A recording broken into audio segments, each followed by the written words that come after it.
prometera à sua esposa reunir-se com a família depois de 2 anos. Mas passaram-se 4 anos e meio antes que ela recebesse qualquer notícia dele. Por fim, após uma ausência de 17 anos da pátria, regressou à Inglaterra. Voltou à civilização e à sua família como quem volta da morte. Antes de desembarcar, soube que seu querido pai falecera. Em toda a história de Livingstone, não se conta um acontecimento mais comovente do que o seu reencontro com a esposa e filhos. Na Inglaterra, foi aclamado e honrado como heróico descobridor e grande benfeitor da humanidade. Os diários publicavam os seus atos de bravura. As multidões afluíam para ouvi-lo contar a sua história, como relata este trecho de sua biografia. O Dr. Livingstone era muito humilde. Temia passear nas ruas, receando ser atropelado pelas massas. Certo dia, na Regent Street, em Londres, foi apertado por tão grande multidão que só com grande dificuldade conseguiu refugiar-se num táxi. Pela mesma razão, evitava ir aos cultos. Certa vez, desejoso de assistir ao culto, meu pai persuadiu a ocupar um assento debaixo da galeria, em um lugar não visível ao auditório. Mas foi descoberto e o povo passou por cima dos bancos para cercá-lo e apertar-lhe a mão. Uma das muitas coisas que levou a efeito, enquanto na Inglaterra, foi a de escrever seu livro. Viagens Missionárias alcançou enorme circulação e produziu mais interesse da questão africana do que qualquer movimento anterior. Em março de 1858, com a idade de 46 anos, Livingstone, acompanhado de sua esposa e filho mais novo, Osvaldo, embarcou novamente para a África. Deixando os dois na casa do sogro, o missionário Moffat, Livingstone continuou as suas viagens. No ano seguinte, descobriu o lago Nyassa. Recebeu também uma carta da esposa da casa de seus pais em Curumã, informando-o do nascimento de mais uma filha. A menina já estava há quase 1 ano no mundo quando o pai soube do seu nascimento. As explorações dos rios Zambeze, Tete e Shire e do lago Nyassa foram feitas com o propósito de saber quais os pontos mais estratégicos para a evangelização, e missionários foram enviados da Inglaterra para ocupar esses lugares. Em 1862, a esposa reuniu-se a ele novamente e acompanhava-o nas viagens, mas 3 meses depois faleceu, vítima da febre, e foi enterrada em uma encosta verdejante na margem do rio Zambeze. No seu diário, Livingstone assim escreveu: Chorei-a porque merece as minhas lágrimas. Amei-a ao nos casarmos, e quanto mais tempo vivíamos juntos, tanto mais a amava. Que Deus tenha piedade dos filhos. Um dos maiores obstáculos que Livingstone enfrentou na obra missionária foi o terror dos indígenas ao verem o rosto de um homem branco. Não era para menos, se considerarmos suas atrocidades.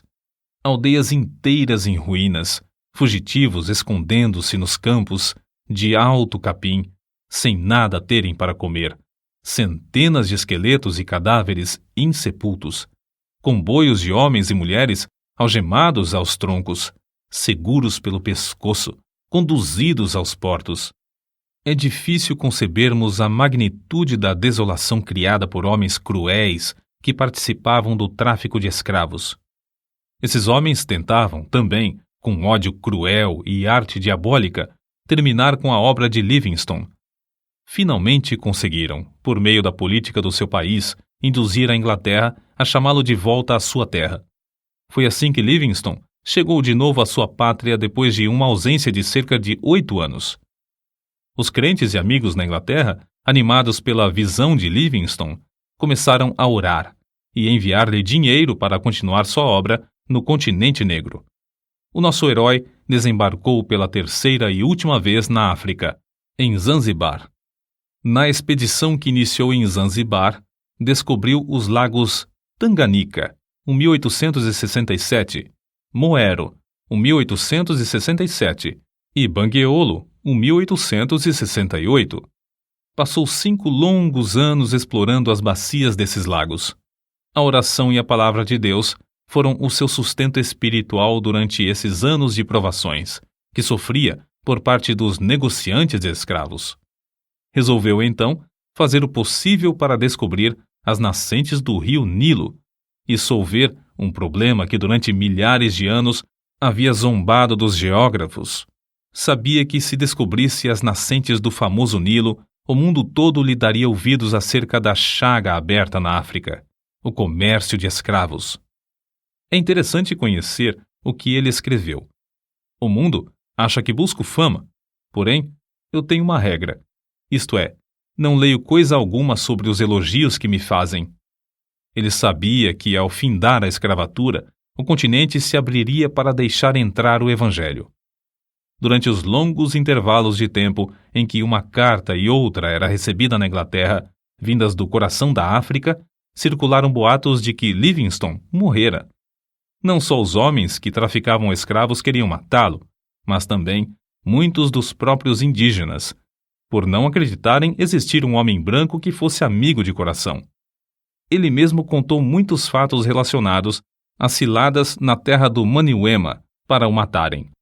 Nesse lugar, ele escreveu no seu diário: li toda a Bíblia 4 vezes, enquanto estive em Maniuema. Na solidão, achou grande conforto nas Escrituras. Reconhecia sempre a possibilidade de perecer nas mãos dos inimigos, mas sempre respondia à insistência dos amigos com esta pergunta: não pode o amor de Cristo constranger o missionário a ir onde a traficância leva o mercador de escravos? Pela primeira vez, nas milhares de léguas que caminhou, os pés do pioneiro falharam. Obrigado a ficar algum tempo em uma cabana, todos os seus companheiros o abandonaram, à exceção de 3 que permaneceram com ele. Reduzido a pele e ossos por causa da grave doença que sofrera em Maniuema, por fim, chegou a Ujiji. Não tinha recebido cartas havia 2 anos e esperava receber também as provisões que enviara para lá. Contudo, as cartas não haviam chegado. Com o corpo enfraquecido e destituído de roupas e alimentos, veio a saber que lhe tinham roubado tudo. Nessa situação, ele escreveu: na minha pobreza, senti-me como o homem que, descendo de Jerusalém a Jericó, caiu nas mãos de ladrões. Não tinha esperança de que sacerdotes, levitas ou o bom samaritano viessem em meu socorro. Entretanto, quando minha alma se achava mais abatida, o bom samaritano já estava bem perto de mim.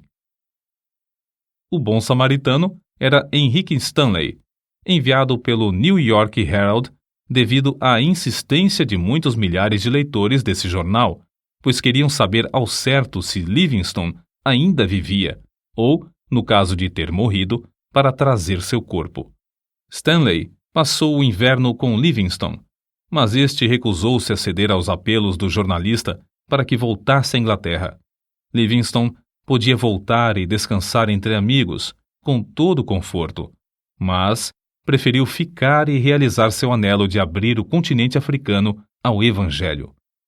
A sua última viagem foi para Luapula, pois desejava verificar se esse rio era a nascente do Nilo ou do Congo. Nessa região, chovia incessantemente. Livingstone sofria dores atrozes. Dia após dia, tornava-se-lhe mais e mais difícil caminhar. Foi então carregado pela primeira vez pelos fiéis companheiros Suzy Schumann e Jacob Wainwright, todos indígenas. No seu diário, as últimas notas que escreveu dizem: cansadíssimo fico. Recuperada a saúde, estamos nas margens do Mililamo. Chegaram à aldeia de Chitambo, em Ilala, onde Suzy fez uma cabana para ele. Nessa cabana, a 1º de maio de 1873, fiel Suzy achou seu bondoso mestre de joelhos ao lado da cama, morto. Orou enquanto viveu e partiu deste mundo orando. Os 2 fiéis companheiros, Suzy e Schumann, enterraram o coração de Livingstone debaixo de uma árvore em Chitambo, secaram e embalsamaram o corpo e o levaram até a costa, viagem que durou alguns meses e exigiu que passassem pelo território de várias tribos hostis. O sacrifício desses valentes filhos da África, sem terem qualquer propósito de remuneração, não será esquecido por Deus nem pelo mundo. O corpo Depois de chegar em Zanzibar, foi transportado para a Inglaterra, onde foi sepultado na Abadia de Westminster, entre os monumentos dos reis e heróis daquela nação. Não havia dúvida quanto ao corpo de Livingstone. Era fácil de identificar. O osso de cima do braço esquerdo tinha distintamente as marcas dos dentes do leão que o atacara. Entre os que assistiram ao enterro estavam seus filhos e o velho missionário Roberto Moffat, pai de sua querida esposa. A multidão consistia de povo humilde que o amava e dos grandes que o honravam e respeitavam. Conta-se que, entre as multidões que permaneciam nas calçadas das ruas de Londres no dia em que o cortejo acompanhava o corpo de David Livingstone, havia um velho chorando amargamente. Ao lhe perguntarem por que chorava, respondeu: "É porque Davizinho e eu nascemos na mesma aldeia, cursamos o mesmo colégio, assistimos à mesma escola dominical e trabalhávamos na mesma máquina de fiar. Mas Davizinho foi por aquele caminho e eu por este. Agora, ele é honrado pela nação, enquanto eu sou desprezado, desconhecido e desonrado. O único futuro para mim é o enterro de beberrão." Grifo do autor. Não é somente o ambiente, mas as escolhas feitas na mocidade são o que determinam o destino de alguém. Não só aqui no mundo, mas para toda a eternidade. Quando Livingstone falou aos alunos da Universidade de Cambridge, em 1857, disse: "Por minha parte, nunca cesso de me regozijar por Deus ter me apontado para tal ofício. O povo fala do sacrifício de eu passar tão grande parte da vida na África. Será sacrifício pagar uma pequena parte da dívida dessa dívida que nunca poderemos liquidar do que devemos ao nosso Deus? É sacrifício aquilo que traz a bendita recompensa de saúde, o conhecimento de praticar o bem, a paz de espírito e a viva esperança de um glorioso destino? Longe esteja tal ideia. Digo com ênfase: não é sacrifício. Nunca fiz sacrifício.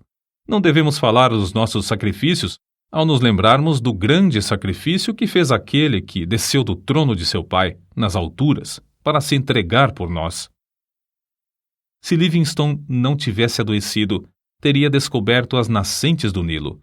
Durante os 30 anos que passou na África, nunca se esqueceu do seu alvo principal, que era levar Cristo aos povos desse obscuro continente. Todas as viagens que realizou foram viagens missionárias. Gravadas no seu túmulo podem ser lidas estas palavras: "O coração de Livingstone jaz na África, seu corpo descansa na Inglaterra, mas sua influência continua."